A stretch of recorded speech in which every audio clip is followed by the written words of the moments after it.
Hi students, now we are going to have a look at the exercise number 2.2 in polynomials chapter 2, right? Okay, the first question, the first part, that is x squared. First we have to find the zeros of the following quadratic polynomials and verify the relationship between the zeros and the coefficients. முன்னாடி last வீடியோவில் வந்து ஜீரோஸ்னால் என்ன, அதோட கோஎஃபிஷியன்ட்ஸில் என்னென்ன அப்படிங்கிற x ஸ்கொயர்டோட கோஎஃபிஷியன்ட், எக்ஸோட கோஎஃபிஷியன்ட் இதெல்லாம் பார்த்தோம். என்ன ரிலேஷன்ஷிப் அப்படிங்கிறதே பார்த்தோம். Alpha plus beta is equal to, that is the sum of zeros is equal to minus b by a, that is minus coefficient of x by coefficient of x squared. அது பார்த்தோம் இல்லைங்களா? Okay, இப்போ நம்ம என்ன பண்ணணும்னா we have to find the zeros for this given quadratic polynomial. Okay, இப்போ நம்ம என்ன பண்ணணும் ஆக்சுவலாக, இப்போ -2 8 இருக்குது, இங்கே ஒன்றும் இல்லைன்னா 1 இருக்கிறதா அர்த்தம். அப்போ நம்ம ஃபஸ்ட்டு என்ன பண்ணுவோம், இந்த பார்ட் எடுத்துக்குவோம்.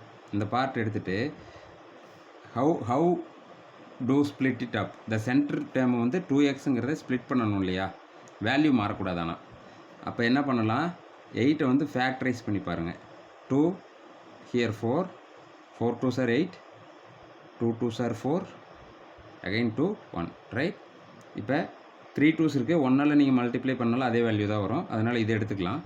இதை எப்படி நம்ம ஸ்ப்ளிட் பண்ணலாம், நமக்கு இங்கே 2 வரணும். 2 × 2 4, இங்கே 2 4 2வையும் நீங்கள் ஆட் பண்ணால் -2 வரணும். அப்போ என்ன பண்ணலாம், எக்ஸ் ஸ்கொயர்ட், இங்கே நமக்கு என்ன கிடச்சிருக்கு, 2 2s are 4, ஒரு 2 எடுத்துக்கோங்க.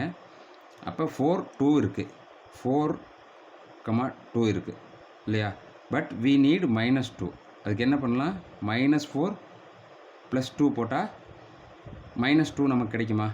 அப்போ இது எப்படி எழுதலாம், -2xங்கிறத எக்ஸ் ஸ்கொயர்ட் -4x + 2x -8ன்னு எழுதலாம்.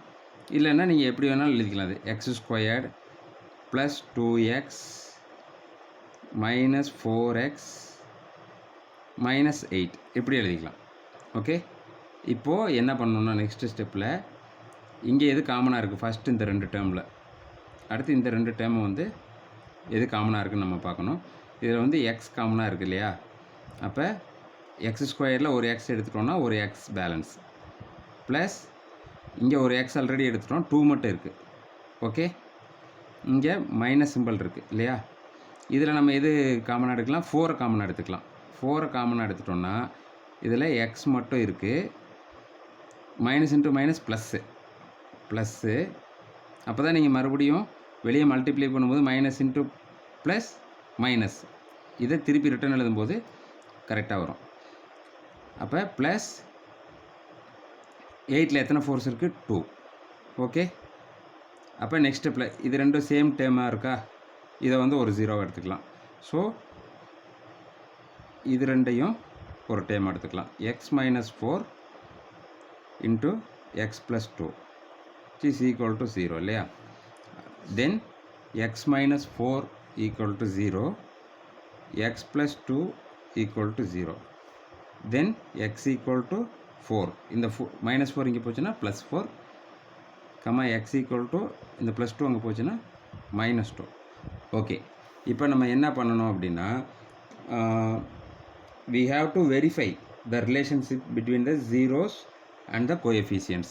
ஓகே, ஃபஸ்ட்டு அது என்ன rule, actually sum of zeros of the polynomial, zeros அது என்ன எப்படி எழுதுவோம், ஆல்ஃபா ப்ளஸ் பீட்டா. ஆல்ஃபாங்கிறது ஒரு 0, பீட்டாங்கிறது ஒரு 0. இது வந்து காமன் டேர்முக்கு ஆல்ஃபா அண்ட் பீட்டான்னு எழுதிக்கிறோம். ஆல்ரெடி நம்ம எக்ஸ் இங்கெல்லாம் யூஸ் பண்ணுறதுனால ஆல்ஃபா பீட்டா எடுத்துருக்கோம், அவ்வளோதான், வேறு ஒன்றும் இல்லை. ஆல்ஃபா பீட்டாவில் நீங்கள் கன்ஃபியூஸ் பண்ணிக்கவே வேண்டாம். Alpha plus beta is equal to, நமக்கு என்ன தெரியும், coefficient of minus coefficient of x, that is b. இது என்ன ஃபார்மேட்டில் இருக்குதுன்னு நமக்கு தெரியும், ax² + bx + c இந்த ஃபார்மேட்டில் இருக்கு இல்லையா, குவாட்ரடிக் பாலினாமியல். தென் பிங்கிறது என்ன இங்கே எக்ஸோட கோஎஃபிஷியன்ட். ஏங்கிறது இங்கே ஏங்கிறது எக்ஸ் ஸ்கொயர்டோட கோஎஃபிஷியன்ட். ஓகே, இப்போ நம்ம இதை செக் பண்ணி பார்க்கலாம். Alpha plus beta, alpha is 4 plus beta, what is beta? -2. Okay, is equal to minus b by ஏன்னு சொல்கிறோம். இங்கே மைனஸ் சிம்பிள் ஆல்ரெடி இருக்குது, மைனஸ் சிம்பிள் எழுதிக்கிறோம். பி என்ன இங்கே -2, ரைட்? பை ஏங்கிறது என்ன? ஒன்றும் இல்லை அப்படின்னா ஒன்று இருக்கிறது அர்த்தம். இந்த எக்ஸ் ஸ்கொயருக்கு முன்னாடி ஒன்றும் இல்லை, பட் ஒன்று இருக்கிறது அர்த்தம். ஓகே, இப்போ 4 plus into minus -2 is equal to minus into minus plus 2 by 1. Okay, 4 minus 2 is 2, 2 by 1 is 2, so it is verified. ஓகேங்களா, புரிஞ்சுதா? ஓகே, ஆக்சுவலாக இதில் நீங்கள் வந்து முக்கியமாக கற்றுக்க வேண்டியது என்னென்னு கேட்டிங்கன்னா, இந்த ஃபேக்டரைசேஷன் மட்டும்தான் கொஞ்சம் கஷ்டமாக இருக்கும். மற்றபடி இந்த வெரிஃபை பண்ணுறது உங்களுக்கு கொஞ்சம் ஈஸியாக தான் இருக்கும். ஓகே, செகண்ட் பார்க்கலாம். second part in first sum. Okay, 4s squared minus 4s plus 1. Okay, right. இப்போ நம்ம இதை எப்படி சிம்பிளிஃபை பண்ணலாம்? 4 அங்கே எடுத்துகிட்டு போயிட்டோம்னா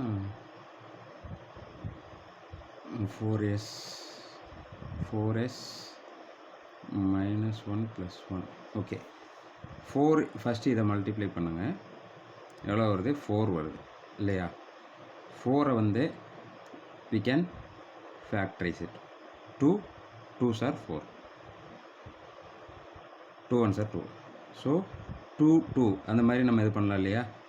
ஃபேக்டரைஸ் பண்ணலாம். ஸோ 4s ஸ்கொயர்ட், இங்கே -4 இருக்குது, அதனால் 2 2 இருக்குது, பட் we need -4 இல்லையா? அப்போ ரெண்டையும் மைனஸ் போட்டோன்னா -2 சென்டர் டைம் ஸ்ப்ளிட் பண்ணும்போது இந்த மாதிரி ஸ்ப்ளிட் பண்ணிக்கலாம். -2s ஸ்ப்ளிட் பண்ணிக்கலாம். -2s plus 1, right? இப்போ we have to take this part and this part to take common number. Okay, so இதில் we have 2s, this is also we have 2s, so we can take 1 2s as common. Balance is in 4 2 is balance, and here 1s is balance. See, இது உங்களுக்கு கன்ஃபியூஷனாக இருக்குது அப்படின்னா 2s into 2s எவ்வளோ வரும்? 2 2s are 4, s into s squared, 4s ஸ்கொயர்டை இந்த மாதிரி பிரிச்சுக்கலாம். இங்கே we have 1 2s, so -1. again here minus, here 2s plus 1 இருக்குது. ரெண்டுலேயும் காமனாக என்ன இருக்குது? இங்கே ஒன்றுமே இல்லைன்னா கூட ஒன்றுன்னு போட்டுக்கிட்டோன்னா ஒன்று காமனாக இருக்கிறதா தான் அர்த்தம். இது வேல்யூ மாறாது. அப்போ can take 1 as common, right? 2s இந்த ப்ளஸ் 1 மைனஸ் இன்ட்டு ப்ளஸ் என்னாகும்? -1. இது எதனால் இங்கே நம்ம -1 எழுதுகிறோம் அப்படிங்கிறத நீங்கள் பாருங்கள். -1 இன்ட்டு 2s என்ன? -2s வந்துருச்சா? -1 இன்ட்டு -1 +1 வந்துருச்சா? அப்போ ப்ராக்கெட்டுக்குள்ளே போகும்போது -1 தான் மாறும். So here we have 2s this part, 2s this -1, this is common, right? 2s -1 இந்த பார்ட் எடுத்து எழுதிக்கிறோம். again இந்த ரெண்டு காமனாக இருக்கு இல்லையா? 2s -1 எடுத்து எழுதிக்கிறோம், which is equal to 0. so 2s -1 equal to 0, 2s equal to 1, s equal to 1/2, right? here இது 2s -1ங்கிறதுனால என்ன ஆன்சர் வரும்? இதே தான் வரும். s equal to 1/2, right? Okay, இப்போ we have to check that formula, sum of zeros. இந்த சம்மில் நம்ம ப்ராடக்ட் ஆஃப் ஜீரோஸ் நம்ம பார்க்கல. ஆக்சுவலாக ப்ராடக்ட் ஆஃப் ஜீரோஸுங்கிறது என்னது? Alpha into beta, that is c/a, right? Alpha into beta, இங்கே ஆல்ஃபா எவ்வளோ இருக்குது? 4 -2, தட் இஸ் -8. சிங்கிறது இங்கே எவ்வளோ இருக்குது?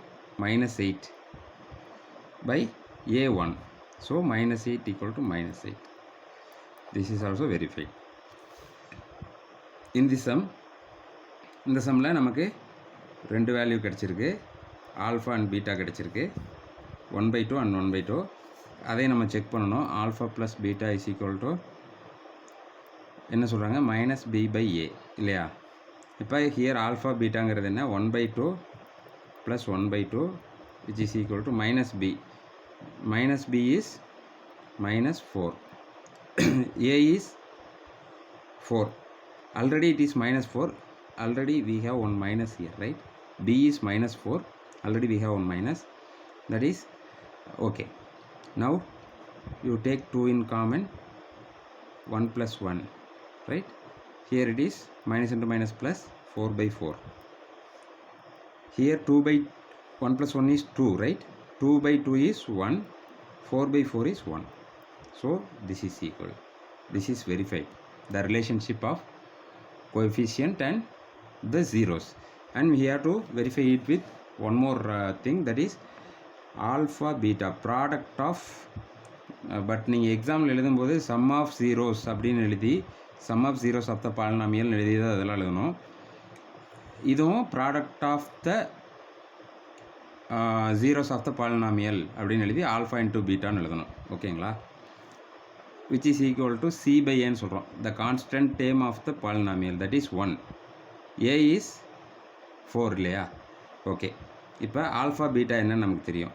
1/2 ஆல்ரெடி கண்டுபிடிச்சிருக்கோம். Beta is 1/2, right? Then c, the constant term of the polynomial is 1, right? coefficient of the polynomial, இது already நான் சொல்லியிருக்கேன், ax² + bx + c இந்த ஃபார்மேட்டில் இருக்குது. இந்த ப்ளஸ் மைனஸ் சிம்பிள் மாறலாம். தென் a வந்து 4 இல்லையா? அப்போ இதில் எப்படி வரும், 1 × 1 1, 2 × 2 4, 1/4 which is equal to 1/4, right? So this is also verified, this is also verified.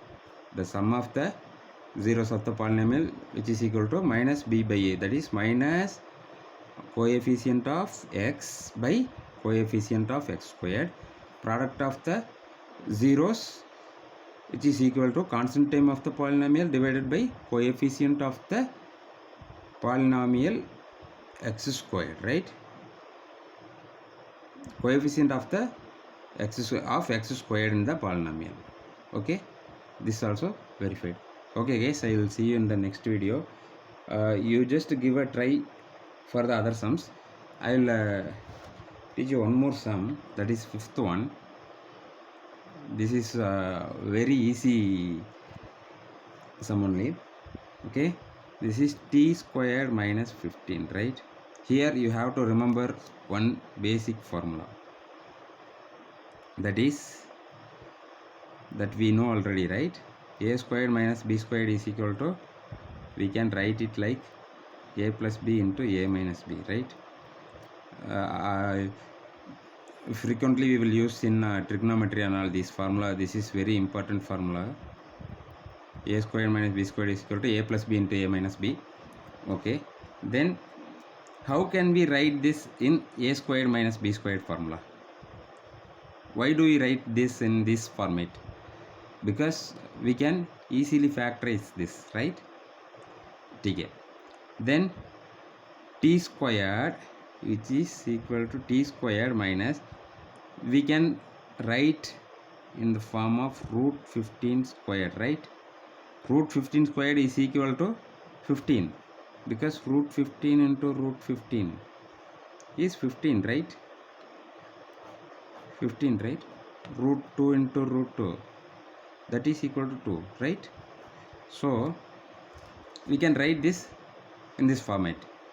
Again we can apply this formula, that is t plus √15, t minus √15.